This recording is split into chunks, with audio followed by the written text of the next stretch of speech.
All right.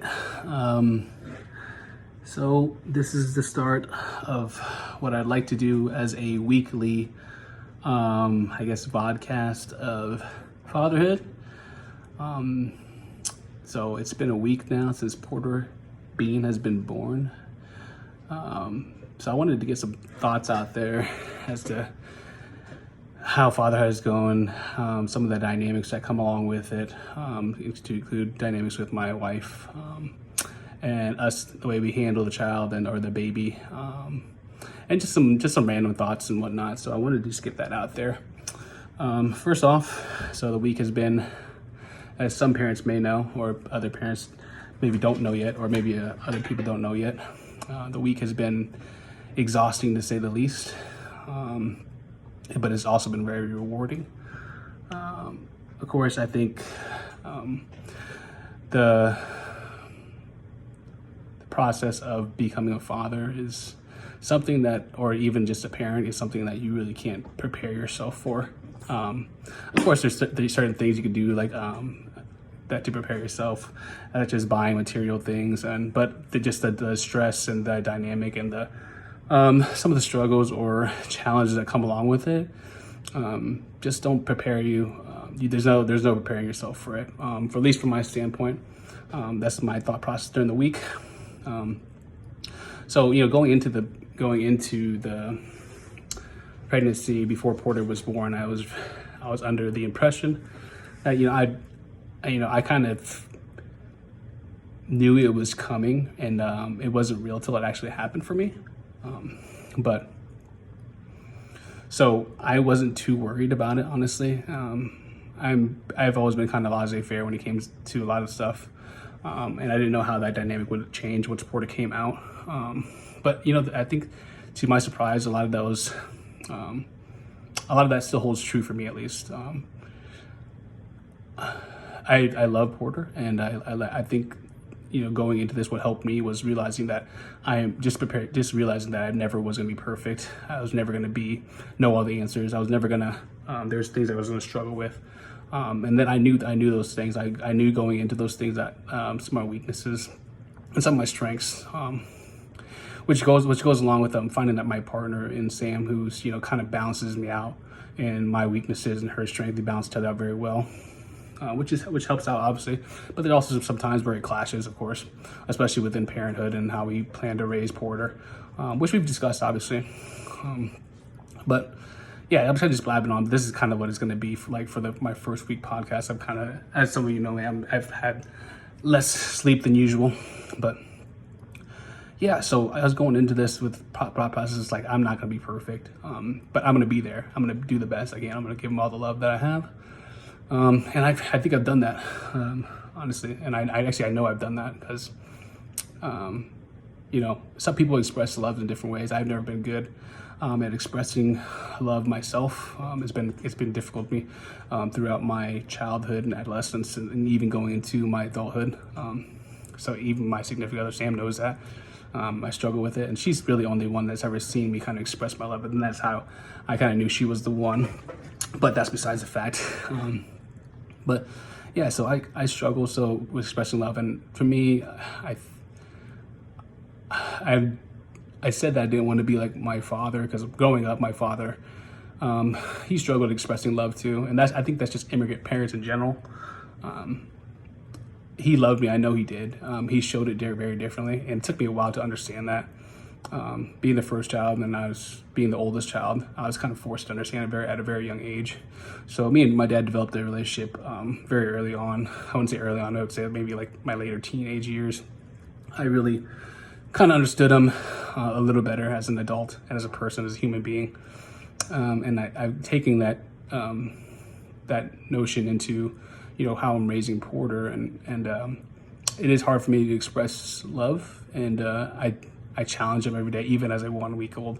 I challenge them to, I'm a little harder on them than probably most, which is kind of, again, some of the different dynamics between me and Sam.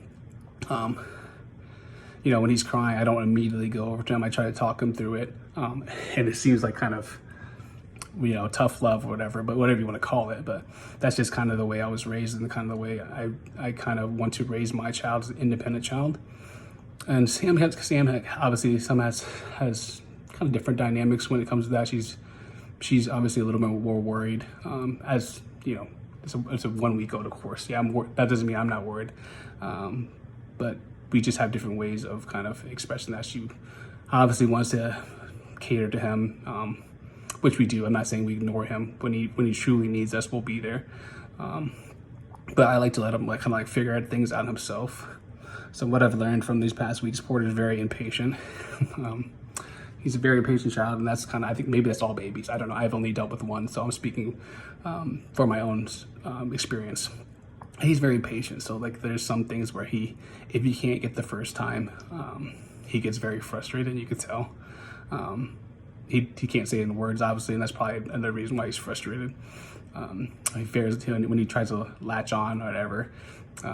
He doesn't get the first try. He gets very frustrated, and he kind of just gives up. So, and again, this one thing I want to teach him as he grows up is how to be patient with things and how things are going to come easy.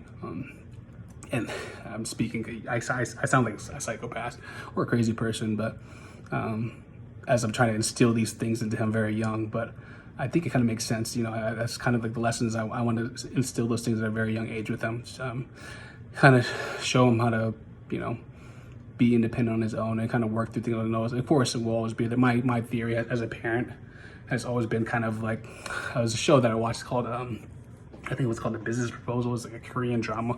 Maybe some of you may have seen it, but they had this, so basically they had this company, which was, I think it was called The Sandbox or something like that. And I love the premise behind the title Sandbox was providing a creative space.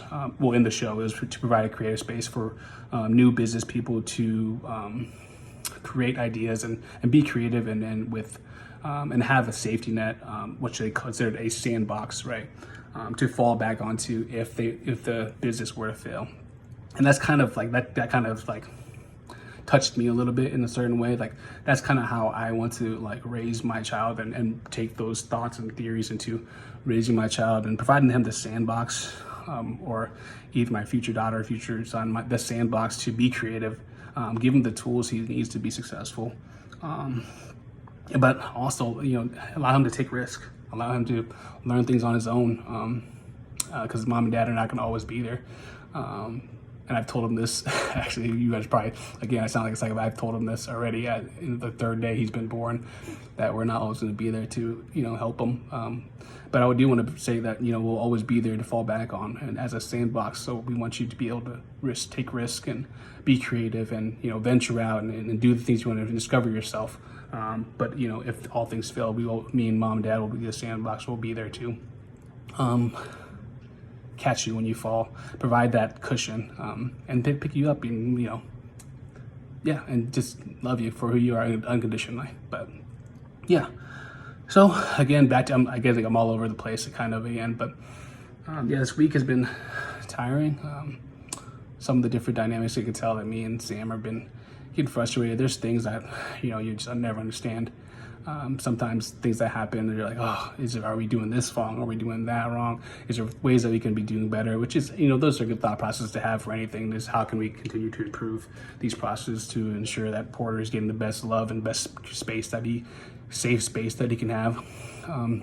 But there's also when you start Googling things and you're like, you have this mom form that's saying this and that, you just shouldn't do that and this. And, Sam, before the pregnancy, was very good about ignoring those things. Say, hey, we're going to raise our child.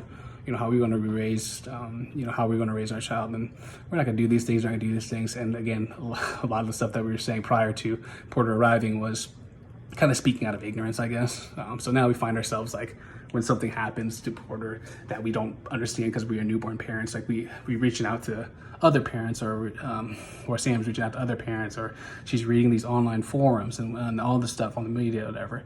And it's we should be doing this way, we should be doing that way. We shouldn't be doing this with him.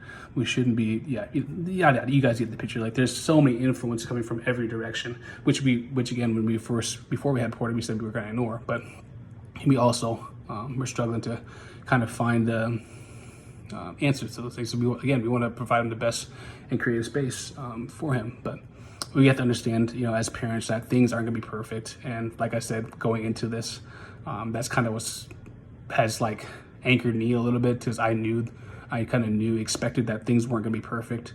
I wasn't gonna be perfect. I'm gonna make mistakes. I'm, along the way, I'm gonna learn from them. So that's what kind of anchored me as going into this. Sam's a little different. So she likes to have answers. Again, we're very different, which is very good. She balances me too, because sometimes I can be very lackadaisical or laissez-faire, which in certain things where I should be a little more concerned about, of course. Maybe you guys, some of you guys understand that, but so you were struggling with that too, to kind of, why is he doing this? Why is he doing that? And we're Googling answers, and, we're Googling questions. I've done it too myself. And it's kind of hard to block out some of those things and just know that you're not going to do things perfect, and things are going to happen that are out of your control, really. And you're not going to understand it because he can't tell you, right? But as long as we're doing our best to, provide him all the things he needs, and and I guess if you sound stupid, say keep him alive. It's so yeah, it's been quite the experience as our first child. Some other dynamics that I think I'm leading into, that I've struggled with personally, is kind of just being cooped up in the house. I know there's been a week only, but I've been super restless. Again, this is where me and Sam differ also. Sam can stay in the house for 8 days in a row without stepping a foot outside and be content and be happy. Myself, I need some social interactions outside of the house. Not to say that I don't love talking to my wife or talking to Porter, but that's just my personality. I need social interaction. I need to get out. Those are things that, for my well-being and my mental health, make me feel better.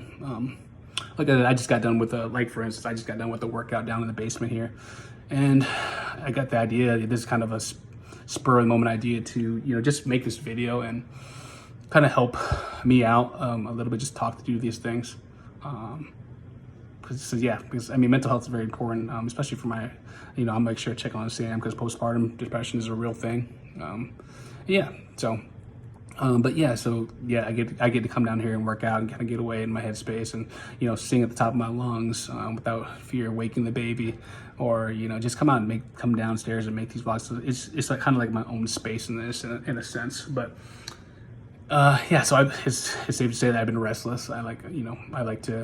I miss my friends and hanging out, having a beer, and there's this counterpoint to some of those things where you kind of feel guilty to say oh man, I love this child. What's wrong? Maybe I should want to spend all of my time awake with this child or asleep with this child. But so sometimes you kind of struggle with that, and you're like, man, what's wrong with me? I should be wanting to spend all my time. But I think it's normal, and I think it's healthy too. Don't forget. I'm trying not to forget that as becoming a father, it's kind of hard to get stuck in those identities a little bit. But I also don't want to lose my identity as myself. I want to be a happy father. I don't want the same for Sam. I want her to be Sam. I want me to be Anthony. We have our own identities. I don't want to be stuck in this role, this place where we just become roles. Husband, wife, father, mother. I don't want to be stuck in that place where we just become a role. I want for us to have our own identities, still keep those intact, and then also and just be able to do the things that we enjoy. Being out and going out and golfing. Playing video games. I want Sam to be able to go out and do the things that she loves as well. That's another dynamic that I've struggled with myself, and trying to find. I know it's early in the week, and we're going to find that balance, of course. It's pertinent that we do. I like to keep it in the front of my head, or in the back of my mind, to say, hey, don't forget, you are a person too. Yes, you are a father. You do have these identities. You do have these roles. But don't forget who you are in the core yourself. Because for us, in order for me and Sam to provide a safe space and a creative place and a productive environment for Porter, me and Sam also need to have a healthy relationship as well, as husband and wife. And also I need to have a healthy relationship with myself and my identity, and keeping true to myself and the things that I enjoy doing, which I feel like a lot of people lose sight of. Not to their fault or anything. I just feel like a lot of people would lose sight of those things when it naturally becoming a father and a mother, and it's sticking yourself in these roles. But yeah, so just a few things I've struggled with in the dynamics of becoming a parent, and having to just thought processes in the back of my mind. But yeah, I don't know if there's anything else that I wanted to address. This is just kind of like a weekly checkup for me. I'll probably be doing these weekly. I'll post them somewhere, just for my own recollection, maybe on YouTube or something. But yeah, this is just kind of my forum to, just tell people what I'm going to. Maybe some parents, newborn parents, can relate, or maybe some parents out there that have like 3 or 4 kids can, kind of give me some, advice, or maybe some guidance, or maybe they could just relate in general, right? Because guidance is not necessarily like, I feel like it's like a guidance for like becoming a parent, or just being a parent is very like a two-sided sword, or whatever you want to call it, double-edged sword. I don't know. So, people give you advice for being a parent, and you're like, oh yeah. But like, I think with parenthood, it's every person's parenting experience is very different, I think, and I think it brings out like certain personalities and certain dynamics of yourself that you didn't realize before, or certain dynamics of your relationship maybe that you didn't realize before. And I'm not saying that obviously parenthood, the main objective is to raise this child. Yes, we all have that same thing in common, but there's also a lot of different dynamics, whether it be work, people don't get paternity leave, whether there's just so many variables that can affect those things, which I think a lot of everybody's experiences in parenting is very different. Although we have the same goal, a lot of those variables that are introduced during parenthood and during discovering how to be a parent and how to balance your relationship, keep a healthy relationship with your husband and wife as well. And then, those things affect, make everybody's experience a little different. But yeah, so I just wanted to shed some light on kind of my experience as a 1-week parent. I'll probably continue to do this weekly, just for my own, not only for my own mental health as well, but also for like, maybe just posting out there, maybe somebody else is feeling some type of way. But yeah, we'll catch you guys next week. Porter Bean has been a very great experience, a loving experience, and I hope to continue to teach him lessons. And yeah, so in closing, I guess some of the lessons that the things I discussed was, some of the different dynamics, the struggles that I've struggled with during week 1. If I had to teach one thing, I guess I'll probably just do the one takeaway or one thing I want to instill in Porter at an early age. So I'll try to do that every week. And for me, it's kind of been the one thing I've seen is patience. I want to instill patience in my child, because so quickly, especially in this generation, which is no fault to them, I'm not speaking towards like a certain age group or anything. It's inevitable for these children to, there's so much technology and social media and things and different variables that are now exist that didn't exist before, that have quite an effect on children. So yeah, so I think patience is very important, and I want my child to learn patience, learn how to things are going to come easy for him. Like, it's just as small as examples, right? For him not latching on right away onto for breastfeeding, and you can see this. He gets very angry and frustrated when he can't do it right away. And I just keep telling him, be patient. Learn. You're not going to get it the first time. I'm trying to instill these things in him and instill patience in him.